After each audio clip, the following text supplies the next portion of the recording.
Right, assalamu alaikum everyone. So ICP here does seem to me like it's making some sort of a triangle. So I'm going to remove that drawing right there, and I'm going to remove this drawing as well.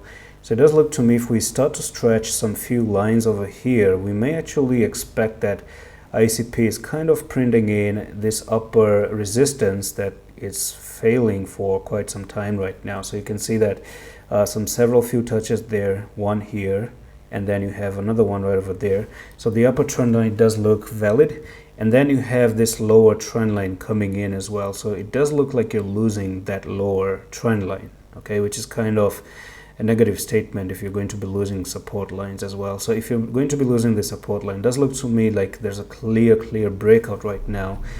And if you start to climb back up for the retest at least to 13.082, you may be looking for a rejection and then drop down to 10.3, because that does look to me like it's actually the end of this symmetrical triangle. All right, so there could be an opportunity to go down, of course, with a stop at 13.972. so if we do come above 13.972, that's going to be pretty much be a fake out. And that's all for this one quick video on ICP. I'm going to see you with the next one. Allah Hafiz.